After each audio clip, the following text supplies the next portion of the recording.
Très bien. Donc peut-être on attend vos collègues. C'est pas très méchant parce que d'ailleurs même votre délégué a demandé à ce qu'on fait pas de cours aujourd'hui, le temps que le contacte l'ensemble des collègues. Mais là j'ai préféré quand même commencer, faire une petite introduction et peut-être on va accélérer la semaine prochaine, Inch'Allah. D'accord?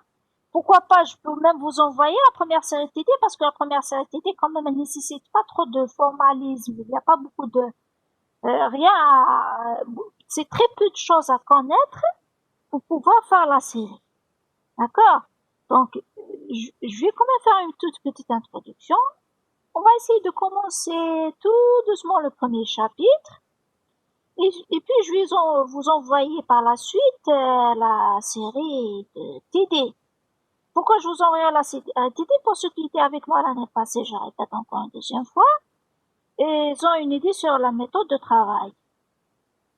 Ça veut dire comment est-ce qu'on travaille. Le travail est le suivant. Donc, à chaque fois qu'on fait le cours, je vous donne la série à préparer. Parfois peut-être quelques exercices de la série, pas toute la série. Il me faut le feedback des étudiants pour voir est-ce qu'ils ont bien compris ou pas. La meilleure façon, c'est que il faut apprendre, vous apprenez à préparer la série. C'est pas comme on a l'habitude de le faire en présentiel. On attend ce que l'enseignant nous donne le corriger. Mais là, si l'enseignant il est là, il pourra vous corriger les erreurs. Parce que l'interaction mais à distance, elle est difficile. Et donc, si vous ne préparez rien, si vous ne faites pas les devoirs, je ne saurai pas les erreurs que vous faites. Et vous allez les faire certainement en examen. Donc, je vous conseille de faire vos erreurs maintenant. D'accord? Avant d'y aller à l'examen. Il est préférable de faire les erreurs maintenant avant d'y aller à l'examen. Oui, pour le modèle, merci de m'avoir appelé encore. Bye. Bonjour Nisrassi, voilà, je retrouve encore des étudiants, c'est bien. Donc, c'est le même environnement, ça n'a pas trop changé, ça n'a pas beaucoup changé, j'espère. Même pour les nouveaux, ce qui n'est pas... l'équilibre, encore, merci, bonjour. Bonjour. Pour le modèle, j'ai demandé un espace de cours et ils me l'ont pas encore réservé, mais ça va se faire, Inch'Allah, je vais régler ça. Et la nouvelle, c'est que même les étudiants qui n'ont pas un mail USTHB peuvent accéder à l'espace modèle. Donc, ils peuvent être dans le campus virtuel. Et j'espère qu'on va régler beaucoup de problèmes par rapport à l'année passée, parce qu'on a une toute petite expérience. Effectivement, si on travaille sur le modèle, vous allez vraiment me rendre service parce que ça va me faciliter la tâche. Au lieu de traiter une centaine de mails, là, je sais pas quoi, j'aurais affaire à des fichiers et puis je n'aurais pas à répondre aux questions des emails posés par les étudiants, mais on va plutôt activer le forum du modèle. Ça sera très bénéfique si on arrive à l'avoir. L'espace, ils me l'ont pas encore réservé, mais je vais régler ça avec l'administration. J'espère que ça va être réglé le plus vite possible. Dès que je l'aurai, je vous envoie le mot le password pour s'inscrire dans l'espace du cours. Voilà. Donc dans le campus virtuel qui va nous servir même si on fait quelques séances en présentiel. Il va vraiment nous servir. Voilà. Donc on va on commence avec une toute petite introduction sur la logique mathématique. Ça s'enchaîne avec la programmation fonctionnelle en fait. Parce que l'année passée, pour les premières années, j'ai enseigné la programmation fonctionnelle. La programmation fonctionnelle, c'était un autre modèle de programmation qu'on a vu, qui se base sur la fonction. Mais pour la logique mathématique, déjà, vous n'allez pas la voir dans les langages de programmation seulement, mais vous l'avez déjà vu en électronique, en structure machine. Vous l'avez déjà vu en algèbre. Donc la logique mathématique, elle est partout. La logique mathématique, elle est partout. Elle date de la civilisation grecque, de Socrate et Aristote et tout ça. Voilà. Qu'est-ce que je peux dire sur ça? Mais elle est devenue mathématique grâce aux travaux des premiers logiciens. Le plus connu des étudiants, par les étudiants, c'est Boole et le De Morgan. Parce que vous l'avez déjà fait en structure machine, peut-être en algèbre. La loi de De Morgan et l'algèbre du Boole. Donc c'est des logiciels qui ont formalisé le raisonnement en quelque sorte. Donc je reviens à la logique. Le module c'est logique mathématique. Mathématique c'est un terme que vous avez l'habitude de voir. Logique c'est quoi logique? Quand on dit quelque chose c'est logique, ça veut dire c'est raisonnable. Généralement on fait référence au raisonnement. Le raisonnement est correct. Quand on dit c'est logique, ça veut dire le raisonnement est correct. C'est pas logique, ça veut dire il y a un problème de raisonnement. D'accord? Et tout mot qu'on veut définir pour la première fois, la meilleure façon, c'est d'y aller au dictionnaire. D'accord? Donc, le meilleur outil, même avec l'Internet, même avec tout ce qu'il y a comme évolution de le domaine d'informatique et d'électronique, le dictionnaire, ça reste quand même une référence de base. Ah. Donc, pour définir la logique, on peut aller au dictionnaire. Donc, on dit que c'est la science du raisonnement. Abstraction faite de sa matière et de tout processus psychologique. Ça veut dire l'objectif de raisonnement, c'est quoi?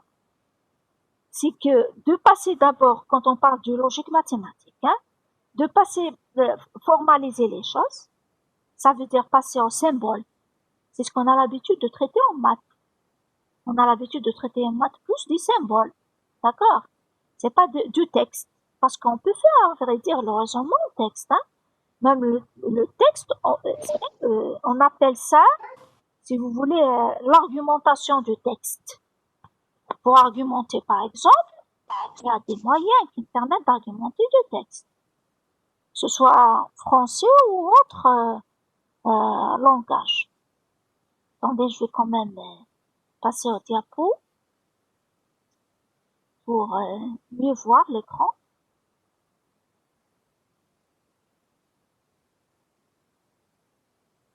Voilà.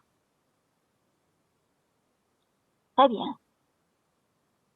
Donc, j'ai dit pourquoi faire abstraction.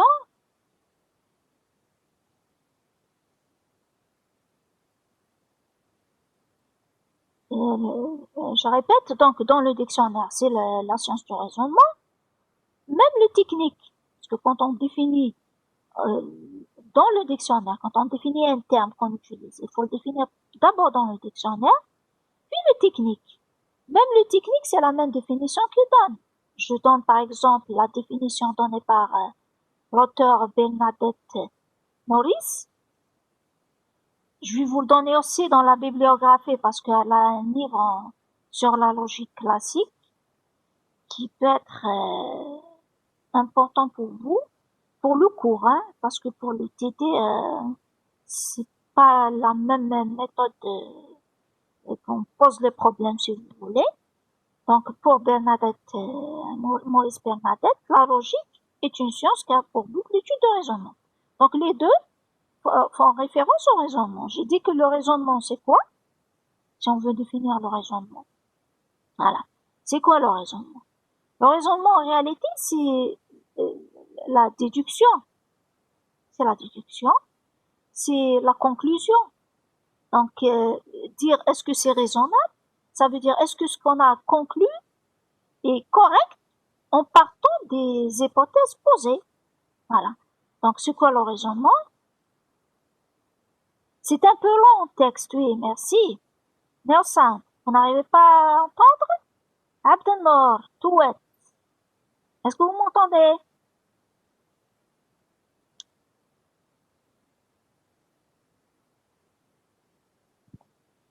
Oui, très bien, vous m'entendez?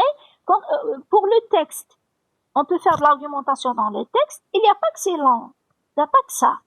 C'est ambigu parfois. On va voir par la suite, surtout quand on fasse la première, quand on traite plutôt la première série de TD, que vous allez bien voir qu'effectivement la langue parlée, le langage parlé, il représente quand même de l'ambiguïté. De l'ambiguïté, ça veut dire une phrase, elle peut être traitée, elle peut être sa valeur de vérité peut être différente d'une personne à une autre. C'est un peu ambigu quand on parle quand on utilise du texte, du langage naturel, du langage parlant, du langage parlé, voilà. C'est l'ambiguïté, et puis ça dépend de langue. C'est-à-dire, on peut pas faire le raisonnement entre personnes qui maîtrisent pas une même langue. C'est-à-dire, il faut trouver quand même une langue commune entre un ensemble de personnes qui essayent de faire le raisonnement, de la déduction. D'accord? Donc, si elle dépend de la langue, elle n'est pas maîtrisée. C'est pas de la même, l'interprétation, ça peut être simple pour certains et compliqué pour d'autres.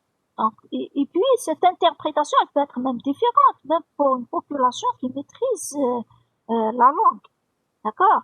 Donc, tout ça, ça rentre dans le problème de la langue naturelle. C'est la raison pour laquelle on essaie de passer au formalisme. D'accord? Très bien. Donc, j'ai dit que le raisonnement, c'est la déduction qu'on fait. Qu'est-ce que ça signifie déduire? C'est déduire généralement à partir d'un ensemble d'hypothèses.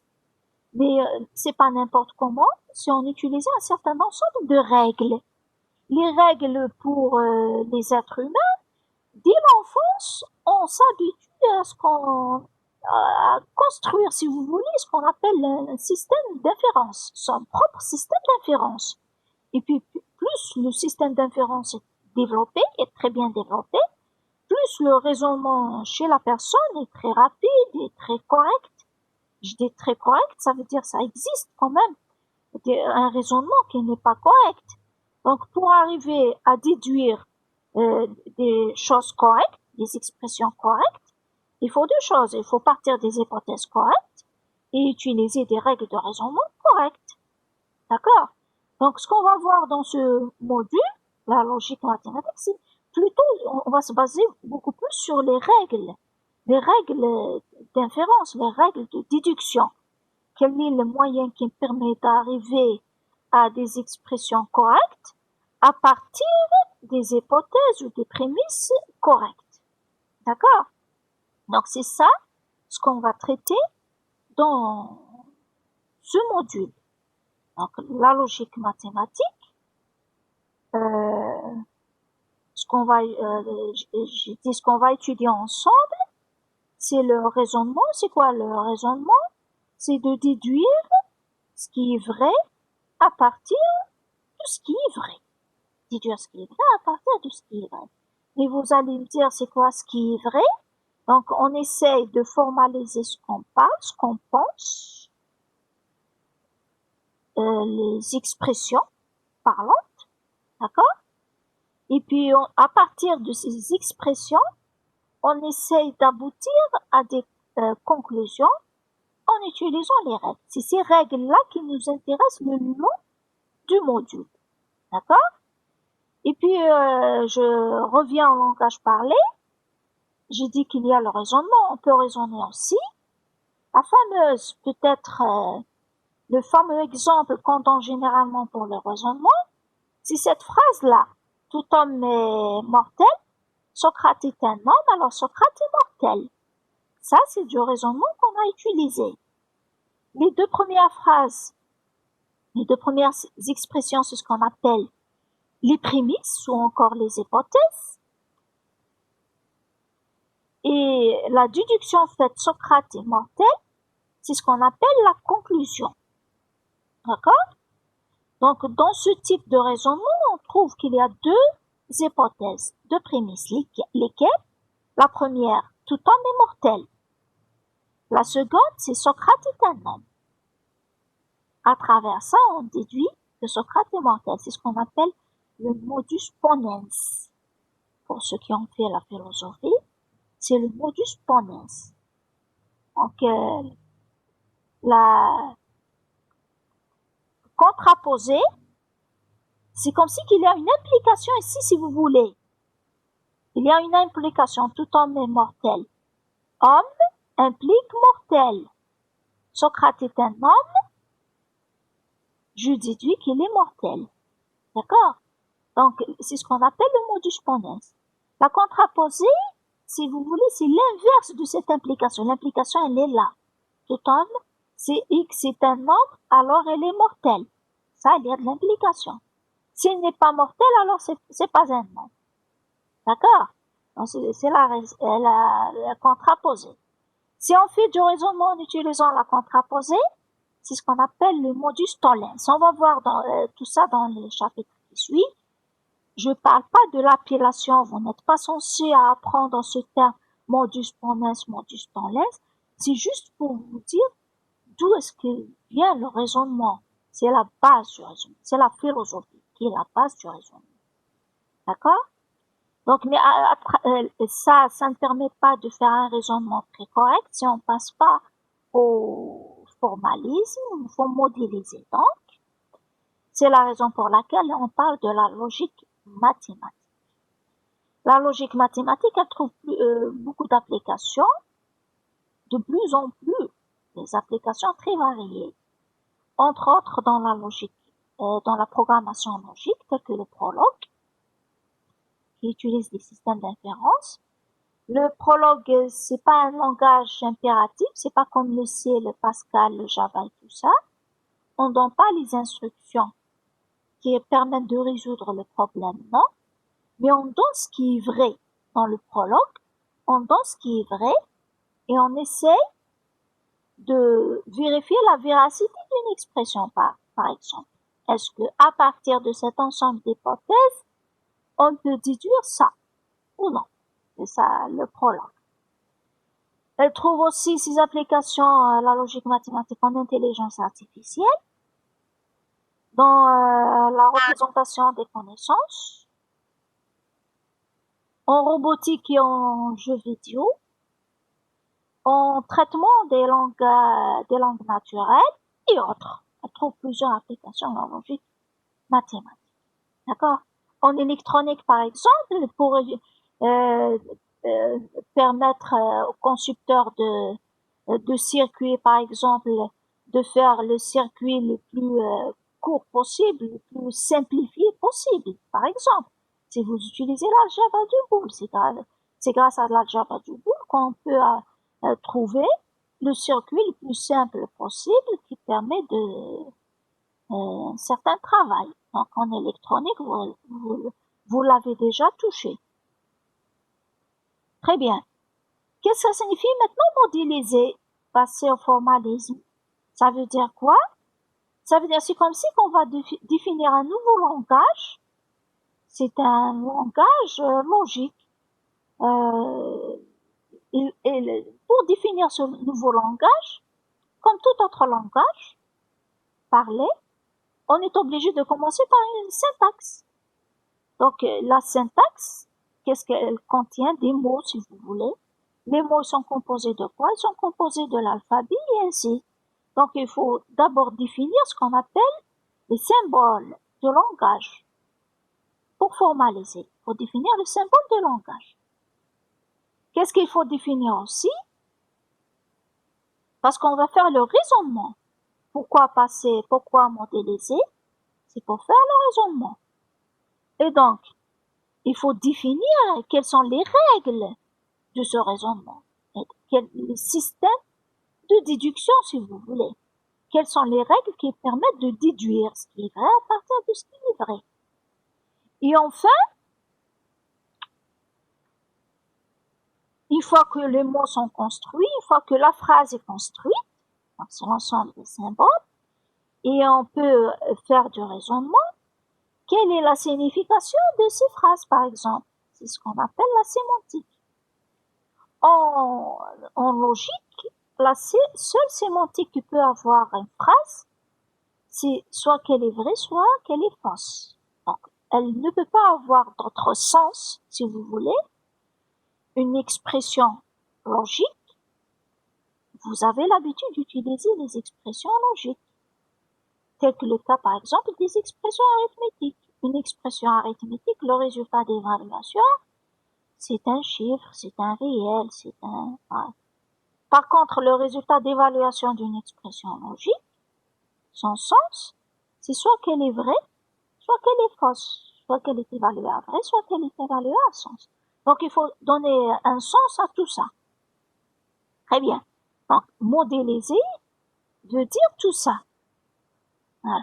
Comment est-ce qu'on modélise maintenant? C'est suivant des familles de logique mathématique. Plusieurs logiques ont été conçues depuis peut-être le 17e, 18e siècle. 18e siècle. Donc les toutes premières, pour nous nous intéressons aux logiques classiques. Genre algèbre du bout que vous avez fait en algèbre, par exemple.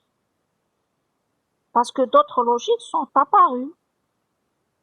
Pour la logique classique, c'est une expression logique ne peut avoir qu'une seule valeur de vérité. Soit qu'elle est vraie, soit qu'elle est fausse. C'est le principe de tierce exclue, si vous voulez. Donc, pour nous se situer, si vous voulez, j'ai dit que la logique classique, que la logique en général, il y a plusieurs logiques et elles sont divisées en deux familles de logique. Lesquelles? C'est la logique classique, c'est les logiques classiques et les logiques non classiques. Parmi les logiques classiques, nous citons la logique propositionnelle, la logique des prédicats d'ordre 1, avec ou sans égalité, et la logique des prédicats d'ordre 2. La différence dans tout ça, c'est que quand on a défini l'alphabet de langage dans la logique des propositions, il s'est avéré que cet ensemble d'alphabets, que tout ce qu'on a utilisé comme symbole n'était pas suffisant pour représenter tout ce qu'on peut dire. Par exemple, si je reprends l'exemple qu'on a vu auparavant, tout homme est mortel, vous allez voir en logique propositionnelle qu'on ne pourra pas la représenter. Il n'y a pas des symboles qui me permettent de représenter cette phrase. Tout homme est mortel. C'est la raison pour laquelle les concepteurs, les logiciens ont pensé de rajouter d'autres symboles et pour avoir, par exemple, la logique des prédicats d'ordre 1 avec égalité. La différence entre propositionnel et prédicat, c'est déjà un symbole que vous connaissez, vous manipulez beaucoup en maths. C'est les quantificateurs, c'est la quantité, c'est des symboles qui expriment la quantité. De quel que soit, il existe. Quel que soit, c'est le tout. Il existe, c'est l'existentiel. Très bien. Donc, ce qui fait la différence entre la logique propositionnelle et la logique des prédicats. Mais définir une logique, c'est pas que définir des symboles et ça s'arrête pas ici. Il faut faire ce qu'on appelle la preuve, certaines démonstrations, certaines preuves. Toute logique définie doit être prouvée, si vous voulez, correcte et complète. On va voir par la suite ce sens de correcte et complète. Donc, pour faire ces preuves, on ne peut pas rajouter des symboles d'une façon anarchique. Donc, tout ce qu'on rajoute, il faut vraiment faire la preuve par la suite que tout ce qu'on a fait est correct et complet. D'accord? Donc, c'est la raison pour laquelle on évolue petit à petit dans les logiques. Voilà. Donc, tout ça, j'ai dit que voilà, donc les chapitres qui nous concernent, c'est la logique des propositions, pardon,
Est-ce que vous m'entendez? Oui, maintenant. Merci, merci, c'est la charge. Mais sincère excuse, bien que j'ai prévu les choses, j'ai mis l'interrupteur juste à côté de moi, mais je l'ai oublié.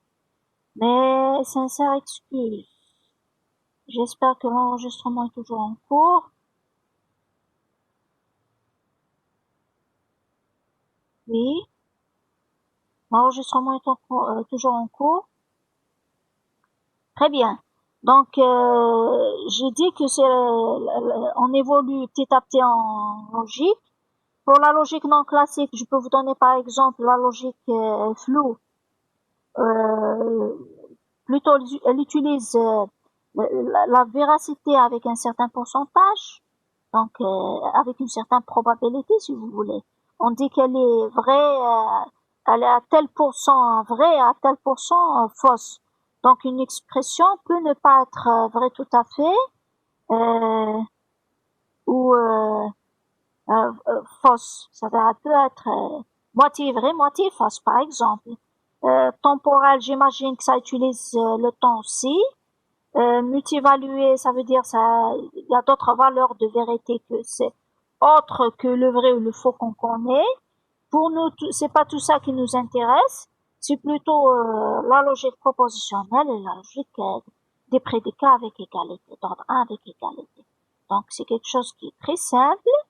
Et la seule chose peut-être que vous allez qu'on va voir ensemble qui est nouveau, qui sera nouvelle pour vous, c'est le raisonnement syntaxique qui va être un petit peu, c'est la deuxième série, si vous voulez, d'exercices qui vous posera plus de problèmes par la suite. Mais une fois s'habituer, ça sera logique, si vous voulez. Tout rentrera dans l'ordre. Très bien. Donc, je vous ai donné le contenu du module par là. C'est la logique des propositions, la logique des prédicats d'ordre 1. Pour les deux chapitres, on commence par les symboles du langage et puis les deux méthodes de raisonnement, une méthode syntaxique et une autre sémantique, et on va voir le lien entre les deux. Pareil pour le langage des prédicats, on va définir le symbole des langages et une méthode de raisonnement syntaxique. La sémantique, donc, c'est les interprétations, et puis on donnera la relation entre les deux. Voilà. Qu'est-ce que vous n'avez pas compris différence entre la logique des propositions et la logique des prédicats. Quand vous comprenez la logique, une fois qu'on terminera la logique des propositions, faut pas se presser, d'accord? On a tout le temps. Donc, c'est tout le semestre, on travaillera sur ça. Il y a des symboles en plus, d'accord? Par exemple, j'ai dit le quel que soit, ça n'existe pas dans la logique propositionnelle, alors que ça existe dans la logique des prédicats. D'accord? Et puis, s'il y a des symboles en plus, ça veut dire il y a des règles encore de raisonnement en plus, qui sont propres aux symboles, par exemple. D'accord? Donc, il y a c'est une extension, si vous voulez. La logique des prédicats est une extension de la logique des propositions. C'est la logique des propositions plus quelque chose. Voilà. Dans quel objectif? Dans l'objectif pour qu'on puisse exprimer le maximum des expressions de la langue naturelle. Voilà. D'accord? Donc, on peut commencer tout de suite. Merci. Si c'est clair, c'est bon. Donc, il n'y a pas une grande différence entre, pour la logique classique, le passage d'une logique à une autre, c'est des symboles en plus. Si c'est des symboles en plus, ça veut dire c'est des règles aussi en plus. On ne peut pas s'en passer. D'accord? C'est tout. Mais vous allez comprendre tout ça avec le temps. C'est 10 fois rien. D'accord? Suffit de suivre et essayer, je répète encore une deuxième fois, de préparer les séries TV. Ça me permettra de voir vos erreurs. D'accord? Ça me permettra de vous corriger les erreurs. C'est tout. D'accord? C'est plutôt dans votre intérêt. Parce que c'est le seul moyen d'interaction à distance. Voilà. Très bien. Donc on commence tout de suite par la logique propositionnelle. Donc la logique, on l'a déjà définie. C'est pas un nouveau terme. Donc le nouveau terme, c'est proposition. Pourquoi elle est dite logique des propositions? Qu'est-ce que ça signifie proposition? Donc la proposition, tout simplement, c'est une expression, c'est une phrase verbale. Quand on dit verbal, ça veut dire qu'il faut qu'il y ait un verbe. Pourquoi? Dans l'objectif que la phrase, pour qu'elle puisse avoir une valeur de vérité. C'est-à-dire, on peut parler de sa véracité. Tout simplement. Si je dis par exemple une table, une chaise, est-ce qu'une chaise peut être une proposition? Mais non, ça peut pas être une proposition parce que je ne peux pas lui attribuer une valeur de vérité. Je ne peux pas dire elle est vraie ou elle est fausse. Par contre, si je dis ceci est un tableau, ceci est un tableau, elle peut être vraie, elle peut être fausse. Si je dis que je suis un étudiant en ISIL A, elle peut avoir une valeur de vérité. Si je suis pas un étudiant en ISIL A, sa valeur de vérité est faux. C'est fausse. La valeur, faux. Une chaise est carrée. Une chaise est carrée. Merci. Ça peut être une proposition. Parce qu'elle a un verbe, c'est le verbe auxiliaire être. Et donc, elle peut avoir une valeur de vérité. Une chaise. Est-ce qu'une chaise est carrée? Maintenant, une chaise est carrée. Là, parfois aussi, ça peut pas être très vaste parce que quand une chaise est carrée, est-ce que c'est tout le temps, c'est pas tout le temps? Peut-être en langage propositionnel, on peut pas dire c'est vrai ou c'est faux. Dans le langage des prédicants, je peux parler de sa véracité. Une chaise est carrée, je dirais que c'est faux, elle n'est pas carrée, par exemple. Sinon, je dirais cette chaise est carrée, encore mieux. Contre-exemple. On donnera un contre-exemple. Un contre-exemple de quoi? D'une phrase qui n'est pas proposition. Si je veux donner mon nom, Belala, tout court.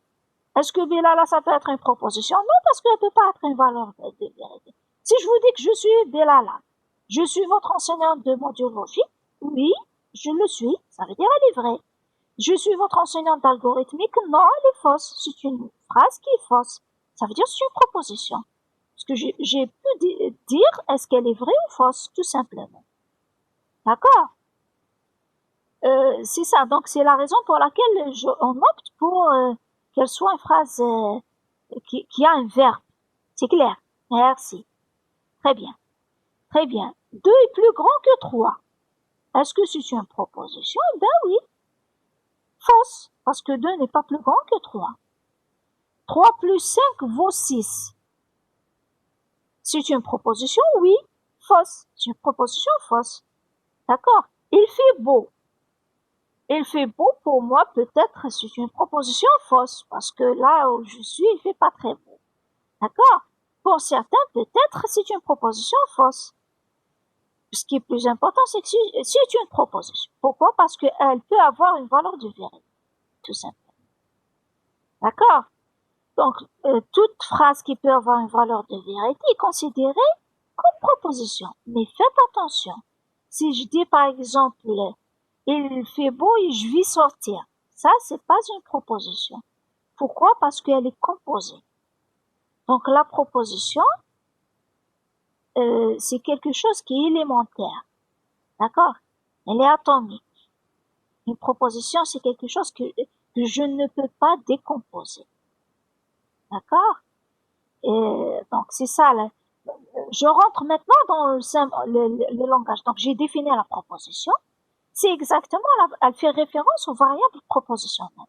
Le nom de cette logique, la logique des propositions, fait référence à une des composantes de langage de cette logique, c'est-à-dire de l'alphabet, de langage de cette logique, qui est la variable propositionnelle. Donc, je suis en train tout de suite de décrire les symboles du langage. D'accord? On va partir de l'alphabet, donc c'est l'alphabet. À partir de cet ensemble d'alphabets, on va construire des phrases, si vous voulez. D'accord? Et on va voir c'est quoi une phrase dans ce langage. D'accord? L'alphabet, c'est d'abord les variables propositionnelles. Je vais pas, donc de rien avant, je vais pas faire traîner des expressions comme celle-là. Je suis un étudiant en ISIL A. Donc, mais plutôt, je vais lui donner une notation, je vais la noter. D'accord? Je peux la noter A, je peux la noter grand B, je peux la noter grand P, A1. Ça veut dire je peux utiliser des indices, je peux indicer. Le plus important, c'est que je dois les noter, les variables propositionnelles, on doit les noter par des lettres alphabétiques latines, d'accord, en majuscule. C'est pas grec, hein, faites attention, c'est latin, en majuscule, d'accord? Vous êtes actuellement 97 participants. Je répète une deuxième fois, pour les étudiants qui n'ont pas encore mis leur email, merci de le faire. Ça va décharger un petit peu vos délégués.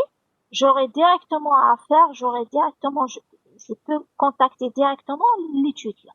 D'accord?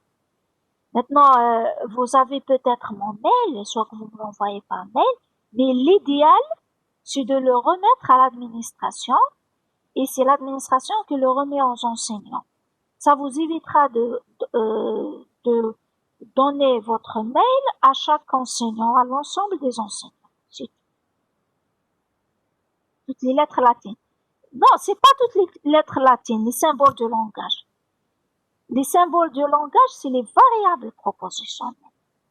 Les variables propositionnelles, elles sont notées en utilisant les lettres latines.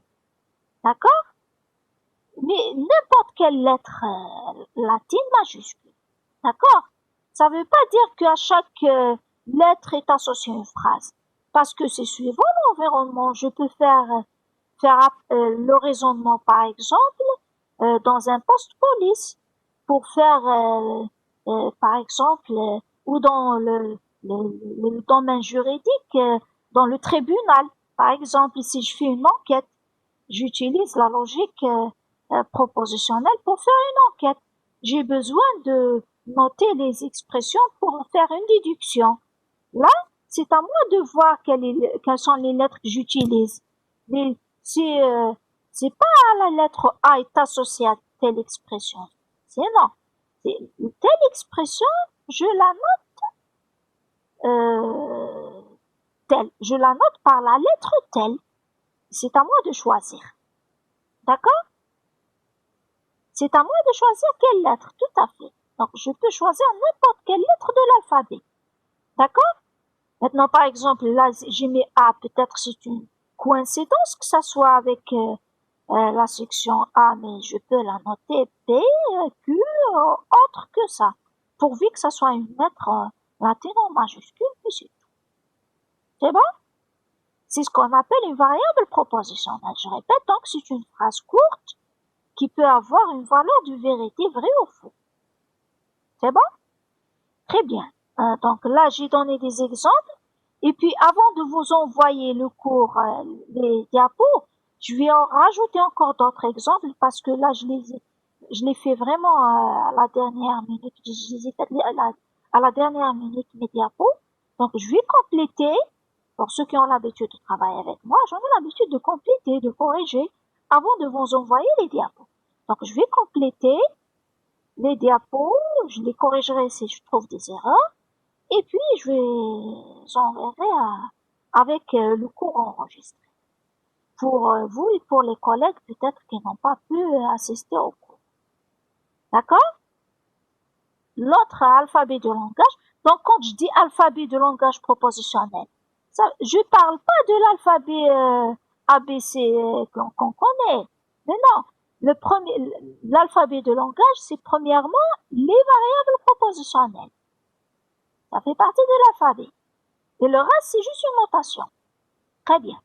Donc, le deuxième symbole qu'on utilise, qui fait partie aussi de l'alphabet de langage,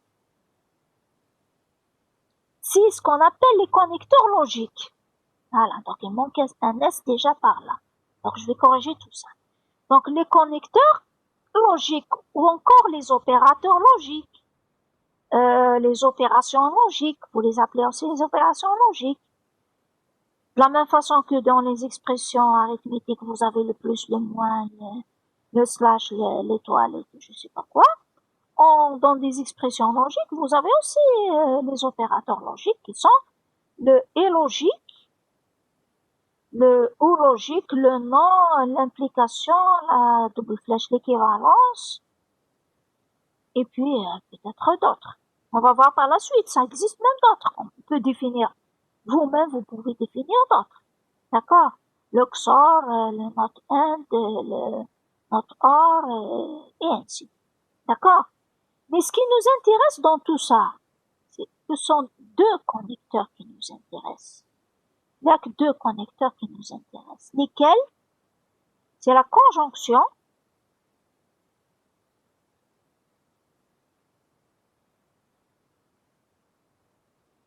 voici. J'ai pas compris votre question. Logique, point d'interrogation, j'ai pas compris, hein. Mettez une phrase pour que je puisse comprendre la question. Si vous posez une question, si vous faites une remarque, pour vos collègues, je ne sais pas. Ce n'est pas une question, c'est ça. Très bien, donc c'est ce que j'ai compris. Désolé, c'est pas une question. Très bien. C'est logique, c'est le module logique. Peut-être si vous demandez de quel module vous faites, c'est la logique mathématique. Donc, j'ai dit que dans l'ensemble des opérateurs logiques, vous connaissez, ce qui nous intéresse, c'est le et, c'est la conjonction et la négation. Pourquoi ces deux? Pourquoi ils sont appelés de base? Parce que tout simplement, tout autre connecteur, tout autre opérateur logique peut être écrit en fonction de ces deux-là. D'accord? Donc, peut-être en structure machine, vous utilisez le plus, l'étoile et la barre pour la négation. Mais sachez que le plus, c'est le ou, ça peut être exprimé en fonction de la barre et du point qui est le produit. D'accord? Donc, pareil ici. Le ou, la disjonction, ça peut être exprimé en fonction du i et du non. L'implication, ça peut être aussi exprimé en fonction du non, que du non et du et. C'est la raison pour laquelle on se limite peut-être pour le moment. Je dis pour le moment, c'est deux connecteurs. C'est pas qu'on se limite, mais c'est les deux connecteurs qui nous intéressent le plus. D'accord? Et si on travaille dans une logique avec que ces deux connecteurs, on va l'appeler LP par abréviation. Peut-être là, je l'ai pas fait. Par abréviation. Voilà. Je vais l'appeler. On va l'appeler LP moins E.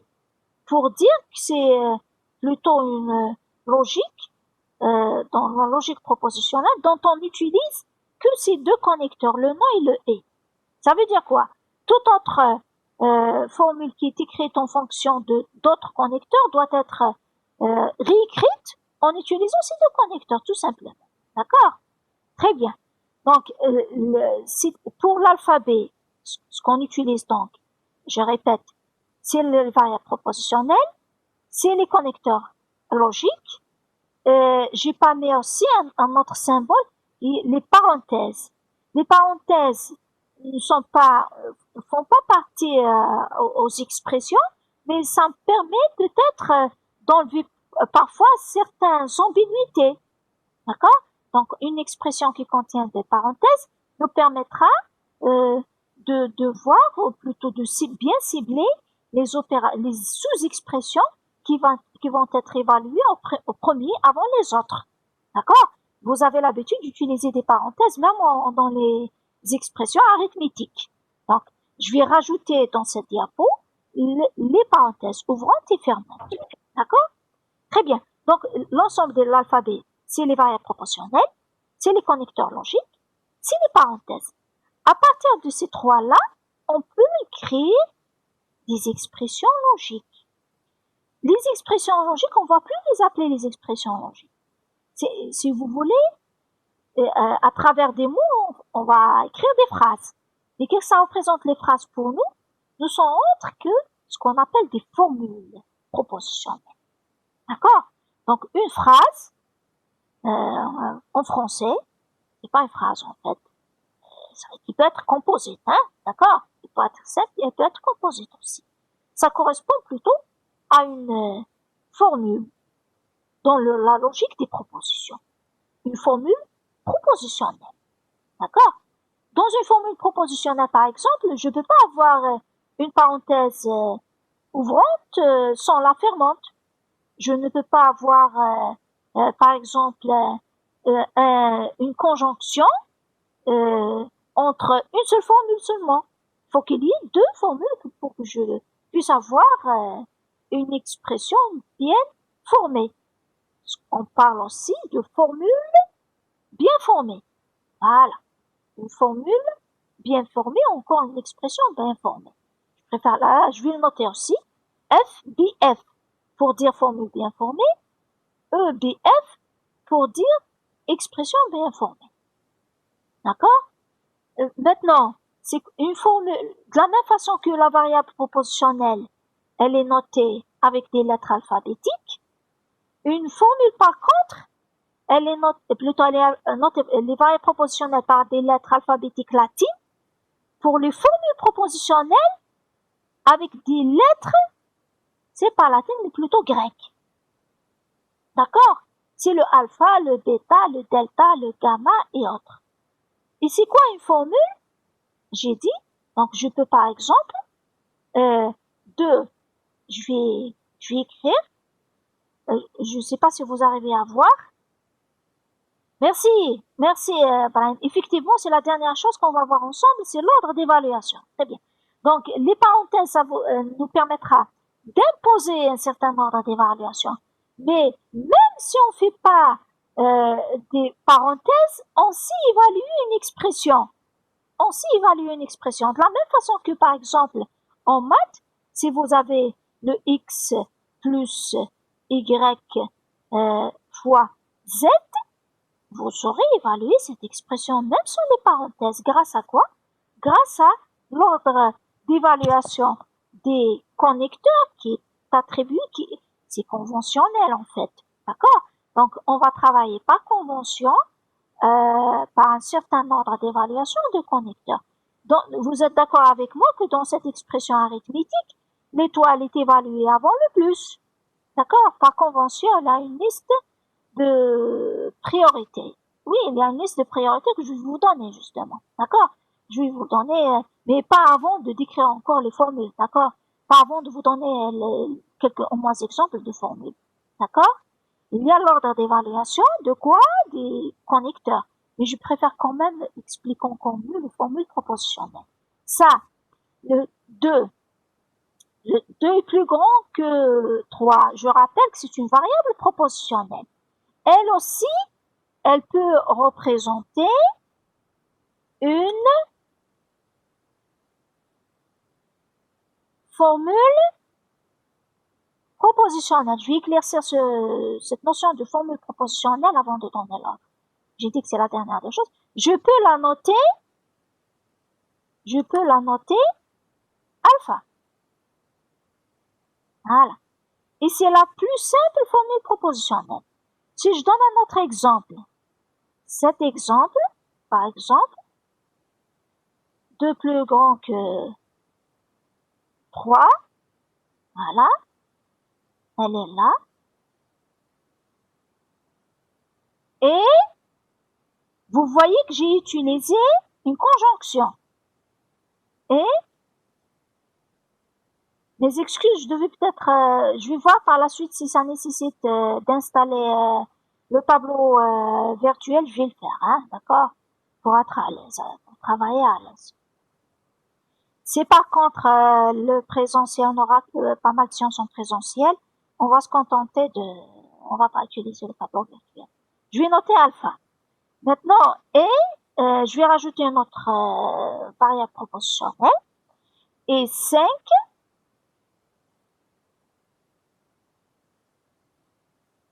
est plus petit que 9.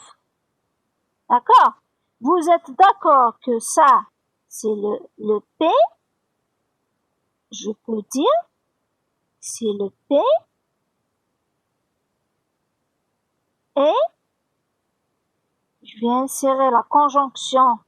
Donc, ça peut être le V à l'envers, si vous voulez. Voilà. L'autre que je vais appeler par exemple Q. D'accord? Donc, c'est le P et le Q. Le tout, je peux le noter, par exemple, bêta. Pourquoi je l'ai noté bêta? Je pouvais très bien l'appeler alpha. Mais là, je vous ai donné un exemple d'une formule plus simple pour ne pas confondre. Je préfère lui attribuer une autre appellation, tout court. D'accord? Ça, noter, je vais mettre noter.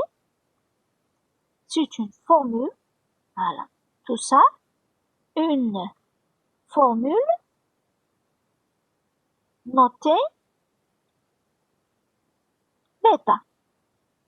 D'accord? Donc, c'est quoi une formule? Ça peut être plus qu'une variable propositionnelle.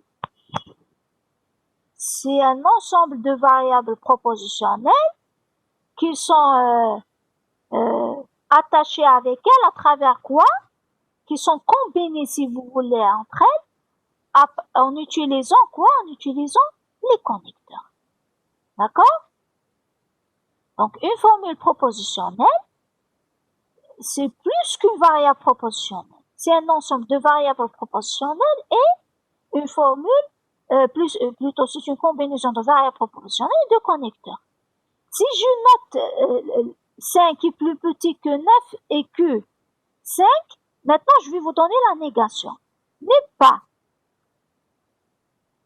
Faites attention, je ne peux pas appeler ça Q. 5 n'est pas plus petit que 9. Je vais l'appeler parce que elle peut être décomposée. Elle peut être décomposée en quelque chose de... Elle contient une négation. Cette négation, il faut pas qu'elle ait à l'intérieur de la variable propositionnelle. Donc, je vais la précéder par une négation. Je ne sais pas si vous avez compris. Donc, c'est quoi le Q? C'est 5 est plus petit que 9. C'est quoi le non Q? C'est 5 n'est pas plus petit que le 9. D'accord? PQ flèche bêta. PQ, c'est le bêta. Voilà. Donc, j'affecte, oui. Donc, c'est une affectation passée. C'est une affectation, vous parlez d'une affectation. Merci, donc, pour Aya. C'est le nom Q, tout à fait. C'est le nom Q. Voilà. Sauf que j'utilise le Q majuscule. Donc, c'est les lettres majuscules. C'est pas un petit Q, c'est un Q en majuscule. C'est tout.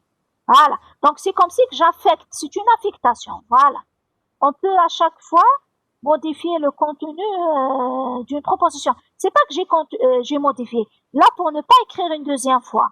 Donc ça, c'est une proposition. Par exemple, 5 est plus petit que 9. Je vais l'appeler Q. Donc c'est quoi le nom Q? Si 5 n'est pas plus petit que le 9. Mais ce que j'ai noté Q reste le même. D'accord? Donc je suis en train d'écrire sur les mêmes variables propositionnelles pour ne pas écrire encore une deuxième fois d'autres exemples. Mais le premier, ça peut être un exemple, là, c'est un autre exemple. Ce que je viens d'écrire, c'est un autre exemple. D'accord? Et puis, on doit s'entendre dès le départ, qu'est-ce que ça représente le P, qu'est-ce que ça représente le Q pour passer aux formules propositionnelles. D'accord? Pour vous dire, rien que pour vous dire, c'est quoi une formule propositionnelle? Une variable propositionnelle tout court, c'est une formule propositionnelle, elle est dite atomique. Ça veut dire élémentaire. D'accord? Atomique, de base. Une variable propositionnelle est aussi une formule propositionnelle. De la même façon, par exemple, quand dans les expressions arithmétiques, c'est quoi une x plus y est une expression arithmétique. Vous êtes d'accord avec moi que le x tout seul est aussi une expression arithmétique. D'accord? Et c'est l'expression arithmétique la plus simple, élémentaire. D'accord? De base. D'accord? Ou encore atomique. C'est clair? Il n'y a pas d'opérateur arithmétique. Pareil pour le logique. Je peux appeler P, c'est une formule aussi propositionnelle que je vais noter alpha, par exemple. D'accord? Très bien. Donc la formule, le nom P est une formule. Le nom P est aussi une formule. Voilà. Donc le nom P est une formule aussi. Formule propositionnelle.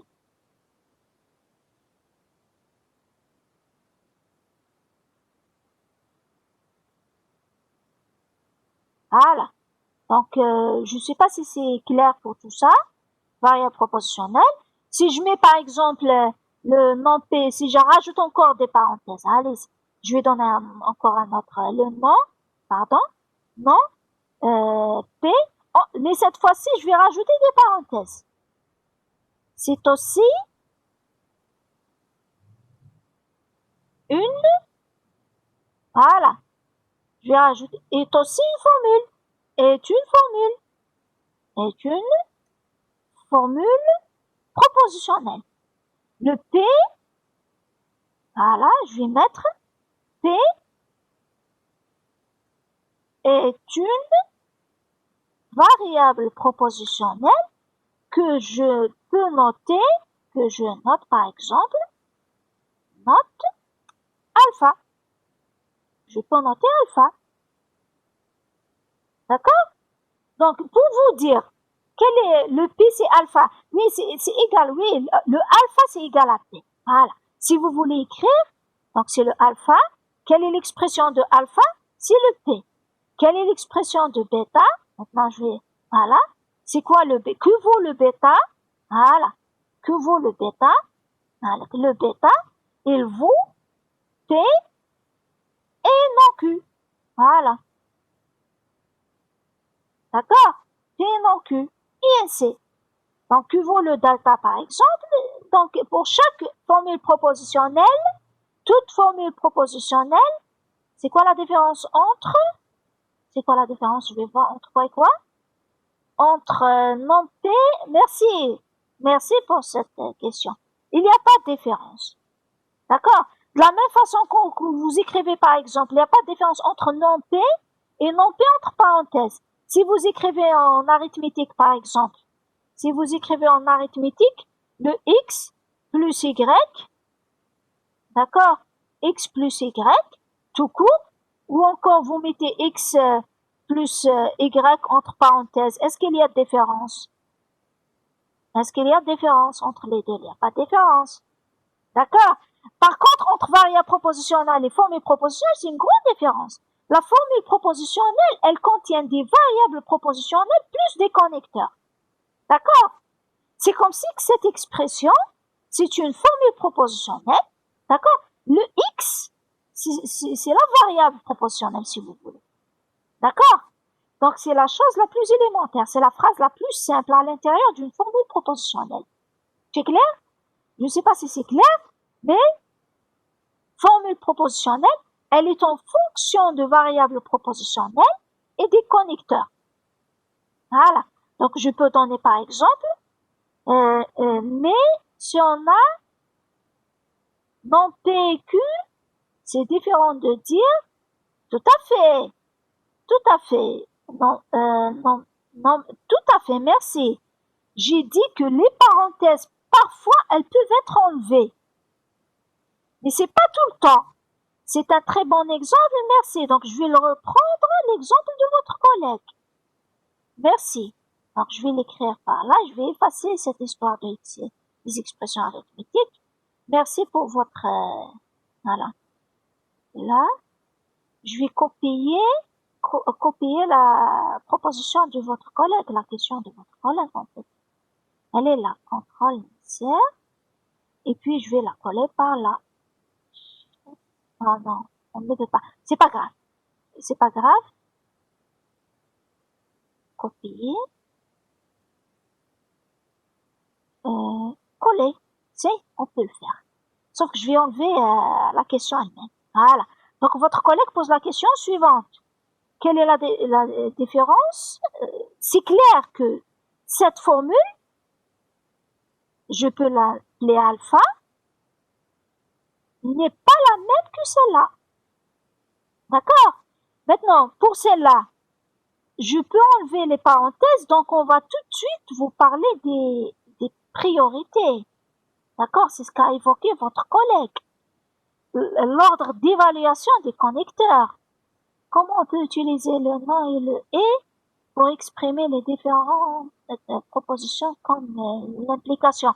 Oui, je vais vous donner ces égalités. D'accord?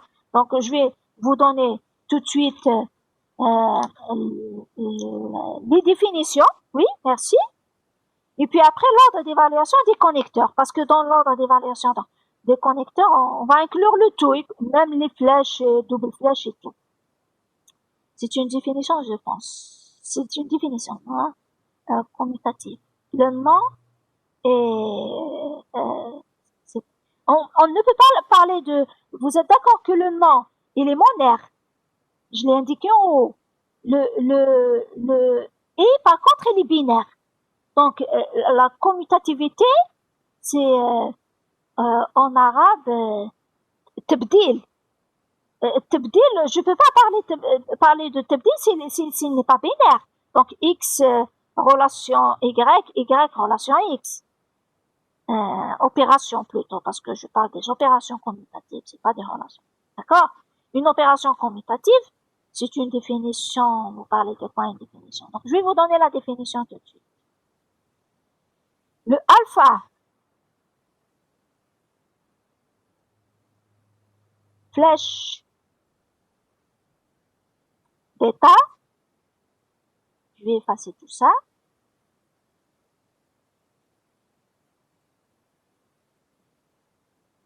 Ils sont pas les mêmes pour votre question, hein.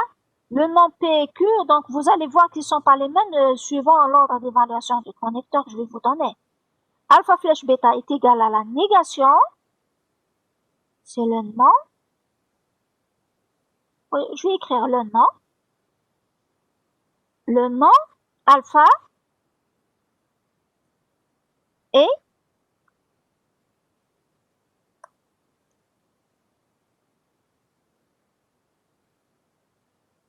non bêta. Voilà. Et non bêta. Voilà la définition. Si vous l'avez défini, je suis certain, peut-être en fonction du ou. D'accord? Vous dites que c'est le nom alpha ou bêta. C'est aussi correct.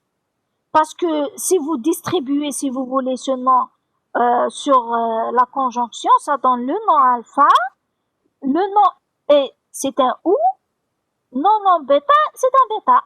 D'accord? Le nom P ou Q, tout à fait. Donc les deux sont corrects. D'accord?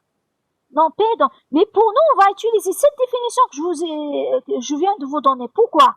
Parce qu'on l'a exprimé en fonction du nom et du et. C'est les connecteurs de base. D'accord?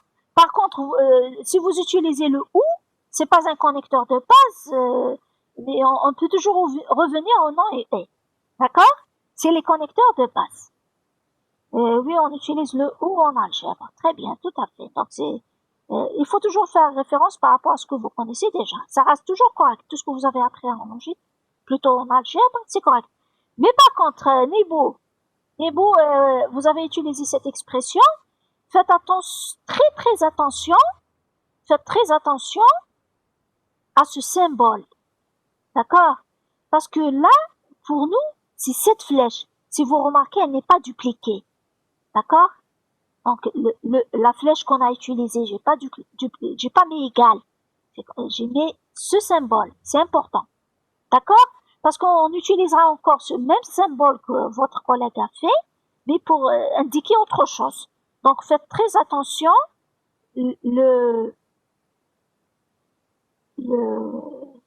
L'implication matérielle, voilà, l'implication matérielle, c'est plutôt cette flèche simple et non pas une flèche double. C'est la syntaxe à suivre, tout à fait. Merci, d'accord? Donc faites très attention aux symboles parce qu'on va utiliser beaucoup de symboles, il faut pas confondre. D'accord? Donc, donc pour nous, c'est un connecteur, ce symbole est un connecteur. La différence, Brahim, je vais vous la donner par la suite. Mais ce qu'il y a à tenir maintenant, c'est que ça, c'est pas un connecteur. Ce que vient d'utiliser votre collègue, c'est pas un connecteur. D'accord? Par contre, le connecteur, c'est ce que je viens de vous définir. C'est bon? Très bien. Donc, qu'est-ce qui reste? Reste la double flèche. Donc, on va définir ensemble la double flèche. Pourquoi je mets alpha, bêta et non pas PQ? C'est aussi correct de le définir en fonction de PQ tel que l'a fait votre collègue, mais alpha, bêta, c'est plus général. Pourquoi? Parce que le alpha, ça peut être un P. Par contre, la variable proportionnelle, ça peut pas être une formule. Donc, c'est plus général d'utiliser des formules proportionnelles pour dire qu'une formule proportionnelle, ça peut exprimer toute une phrase composite. Voilà. D'accord? Donc, je vais définir ces connecteurs en utilisant plutôt des formules et non pas des variables proportionnelles. Alpha, maintenant, double flèche. Pardon? Double flèche, bêta. Voilà. Alpha double flèche bêta. Vous êtes d'accord avec moi que c'est une double implication. Donc, c'est le alpha flèche bêta. Bêta. Et là, il faut faire très attention. Je dois délimiter par des parenthèses ce que je viens d'écrire pour dire que c'est une conjonction d'implication. C'est un « et » entre deux implications. Mais par contre, si j'enlève les parenthèses, faites attention, peut-être c'est le bêta et bêta qui va être évalué avant même l'implication. Parce que le « et » est plus prioritaire que l'implication elle-même. D'accord? Et bêta, flèche, pardon, alpha. Voilà. Si je mets comme ça, c'est pas bien. C'est pas bien parce qu'il y a la conjonction qui va être calculée avant l'implication. Il se faut. Ce que je veux dire, c'est que, et c'est une conjonction, c'est un « et » entre deux implications. D'accord? Et l'implication, je sais l'écrire en fonction du « et » et du « non ». D'accord? Donc, je n'ai qu'à répéter ça. C'est égal.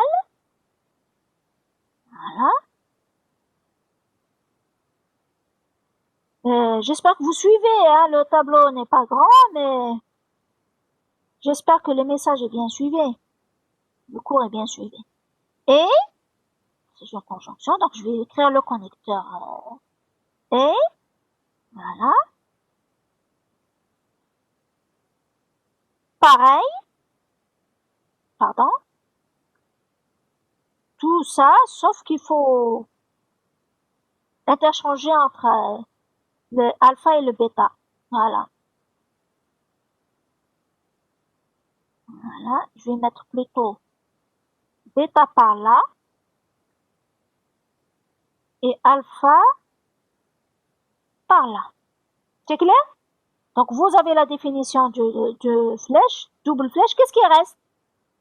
Reste la définition du ou, de la disjonction. D'accord? Tout ça, je vais vous le mettre en propre dans les diapos, hein, d'accord? Parce que je les ai pas terminés. J'ai pas prévu faire tout ça, mais c'est bien. Si on est arrivé à faire tout ça, c'est très bien. Donc, qu'est-ce qui reste? Reste le alpha, ou. Voilà. Je vais dire déjà sa notation, c'est le V. Voilà. Il est noté par un V tout court. Bêta. C'est égal à quoi? C'est la négation, c'est le non. Donc, je vais utiliser les symboles, je préfère. D'accord? Voilà. Même pas là, de préférence, utiliser des symboles parce que c'est une définition que je donne. Sinon, on risque de faire traîner ces noms. Ça me gêne pas trop que vous utilisez le nom en français, mais de préférence, formalisez correctement les choses parce que c'est ça. Donc, l'objectif de la première phase, c'est de passer de langage parlant au langage propositionnel. Et c'est un exercice que vous allez avoir en TD. Comment est-ce qu'on fait le passage? Le ET, le E en français va être remplacé par le symbole de conjonction. Le OU en français va être remplacé par le symbole de disjonction et ainsi. D'accord? Donc c'est important. Donc alpha ou bêta, c'est la négation donc, du alpha et c'est pas alpha, faites attention, hein. Donc c'est le nom alpha. Vous êtes d'accord? Et le nom bêta aussi. Et le nom bêta. Voilà. C'est la négation de tout ça. C'est des choses que vous connaissez en algèbre, c'est bien de les rappeler, mais ça reste toujours correct, on va les utiliser en logique. Peut-être c'est une nouvelle terminologie qu'on utilise, c'est pas grave, mais ça reste tout ce que vous avez appris, je l'ai toujours dit, depuis même le primaire. Ça reste toujours valable. D'accord? Rien n'a changé. Bien au contraire, on rajoute encore. Voilà. Qu'est-ce qui reste? Reste l'ordre d'évaluation de ces connecteurs. L'ordre d'évaluation de ces connecteurs, oui, ça dit là, je le retrouve encore une deuxième fois. Lisa, merci. Merci. Donc, je retrouve pas mal de mes étudiants de l'année passée. Et j'espère qu'on va se voir encore à Babsoir pour mieux se connaître. En fait. Voilà, très bien. Donc, la méthode de travail, vous la connaissez, c'est tant mieux. Pour les nouveaux, ils vont la connaître avec le temps, il n'y a pas de problème. Mais on reste toujours à l'écoute. À vous, j'écoute. Voilà. Très bien. Donc, qu'est-ce qui reste? L'ordre d'évaluation. Ordre d'évaluation des connecteurs. Peut-être, il y a du nouveau, il y a des choses que vous connaissez déjà. Vous savez très bien que le nom, peut-être c'est le plus prioritaire. Donc, je vais utiliser le symbole supérieur et le prioritaire. Ce qui vient après le nom, c'est quoi? C'est le I. En structure machine, vous dites que le I est prioritaire sur le OU. C'est ce qui diffère en cette année. Pour nous, le E et le OU, ils ont exactement un même ordre d'évaluation, une même priorité, si vous voulez. D'accord? Donc, je vais mettre virgule OU. Voilà. C'est pas ce symbole. Je vais aller le chercher. D'accord? C'est plutôt ce symbole. Il est là. Voilà. Très bien. Donc, c'est ce symbole-là. Donc, le E et le OU, par rapport à ce que vous avez l'habitude de voir, ils n'ont pas le même ordre d'évaluation. Pour nous, ils ont exactement le même ordre d'évaluation, le E et le OU. Ce qui vient après, c'est la flèche, et la double flèche, ça veut dire l'implication, d'accord? Et l'équivalence. Voilà. Qu'est-ce qui reste? Je pense qu'on a tout fait. Reste les parenthèses. C'est pas un connecteur, vous êtes d'accord? Mais il permet quand même d'imposer un certain ordre d'évaluation. Donc, ils sont plus prioritaires par rapport à tout autre connecteur. Voilà, je vais séparer et je vais délimiter par... Voilà. Donc, ça vient ça et ça. Voilà l'ordre d'évaluation. Donc, en utilisant cet ordre d'évaluation, vous allez pouvoir préparer même votre série de TD. D'accord? Elle est très simple à préparer. Je préfère les mettre par là. Voilà.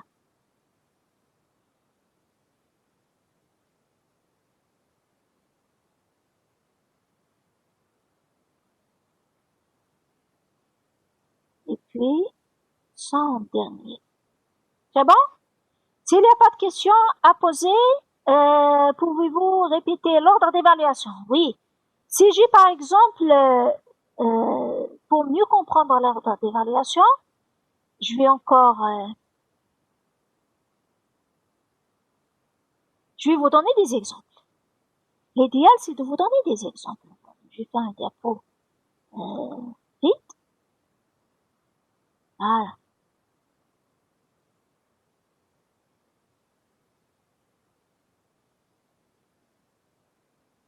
Si je vous donne par exemple alpha, attendez, je vais essayer de l'exprimer de cette façon plutôt.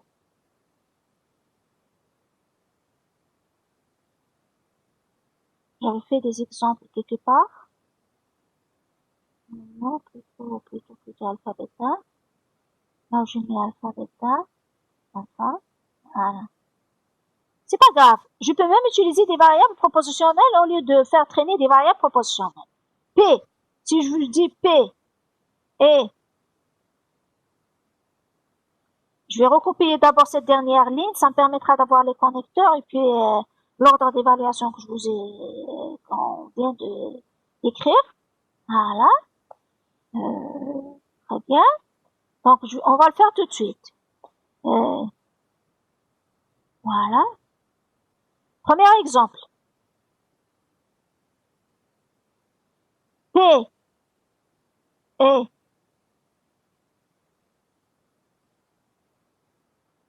non Q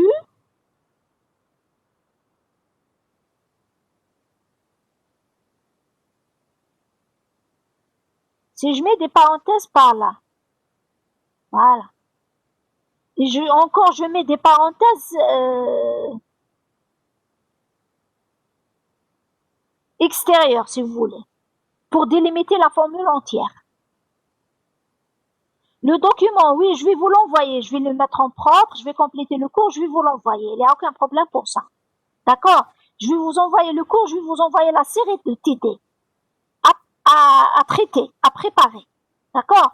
C'est important, vous devez la remettre en tant que devoir.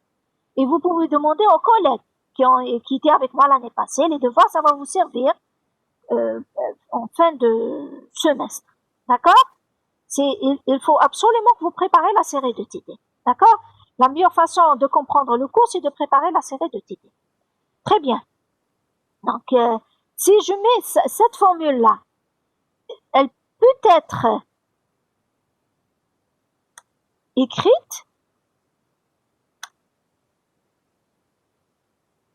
écrite, ainsi. Je peux reprendre la même.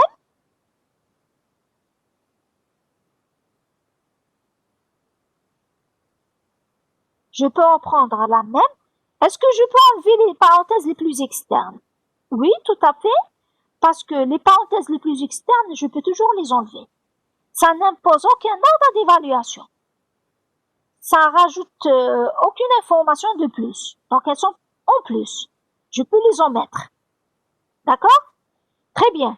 Maintenant, est-ce que le nom que qui est entre parenthèses, je peux enlever les parenthèses? Tout à fait. Pourquoi? Je peux enlever les parenthèses. Même si j'enlève les parenthèses.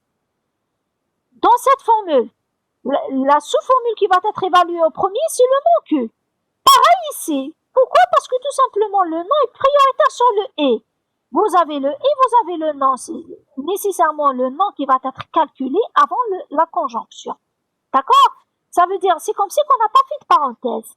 Et les parenthèses en plus, ça va encombrer l'expression. Donc, mieux de les enlever. Si vous, pour ne pas risquer de se tromper, vous les rajoutez. Mais sinon, vous pouvez les enlever. D'accord? Par contre, je vais écrire, par contre, si je mets, par exemple, la formule suivante, par contre, si j'écris P,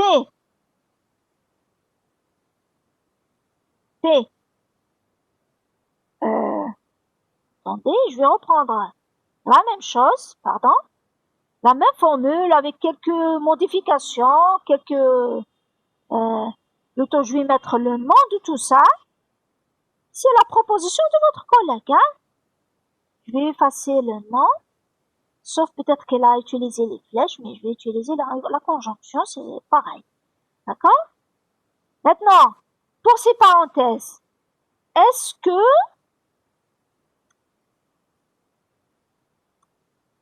cette formule,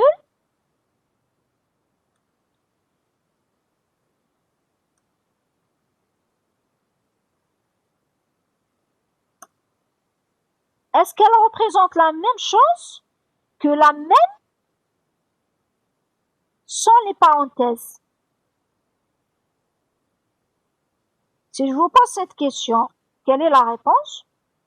C'est bien sûr que c'est non. Vous êtes d'accord? C'est tout le monde qui est d'accord que c'est non. Pourquoi? Parce que si on enlève les parenthèses, qu'est-ce qui va se passer? C'est le nom P qui va être évalué au premier. Ça veut dire cette négation ne va être appliquée qu'à P, pas au et non Q. D'accord? Donc là, elle devient obligatoire. Donc il faut les maintenir. La réponse, je vais dire que c'est non. Tout de suite. On peut l'enlever et distribuer, ça dépend. Merci pour cette question. Merci. Merci Aya. Merci pour cette question. Enlever et distribuer, parfois on vous l'autorise, parfois on vous l'autorise pas. Si on travaille dans un langage où on fait le raisonnement qu'avec ces deux connecteurs, je peux pas enlever et distribuer parce que le fait de distribuer, je vais me retrouver avec un autre connecteur qui est le OU. D'accord? Et donc, ça va pas me permettre de faire le raisonnement. D'accord? Donc, c'est la raison pour laquelle tout dépend du langage avec lequel on travaille. Si on vous dit qu'on travaille dans le langage LP doté des deux connecteurs, le non et le et, on ne peut pas distribuer et remplacer. D'accord? Parce qu'on va utiliser d'autres connecteurs. D'accord? Tout dépend du contexte de travail. Donc, tout dépend du contexte de travail. Merci à vous. Peut-être je termine ainsi le cours si vous n'avez pas de questions à poser. Merci beaucoup d'avoir assisté. Vous êtes déjà 86. Ceux qui n'ont pas pu assister, le cours est enregistré. Et ceux qui n'ont pas encore envoyé leur mail à l'administration, ceux qui n'ont pas rempli le formulaire, merci de le faire. Je ferai de mon mieux de terminer l'espace Moodle dans lequel tout le monde peut être, et les étudiants et moi-même, pour une bonne interaction. Merci à vous. Donc, quand je termine, d'ici demain, après-demain, je vous enverrai le cours avec les diapos corrigés, complétés, avec la série TD à préparer. Merci à tout le monde. Merci tout le monde. Donc, j'attends à ce que vous quittez, tel qu'on a l'habitude de le faire, pour clôturer cette réunion. Et j'arrête l'enregistrement tout de suite. Donc,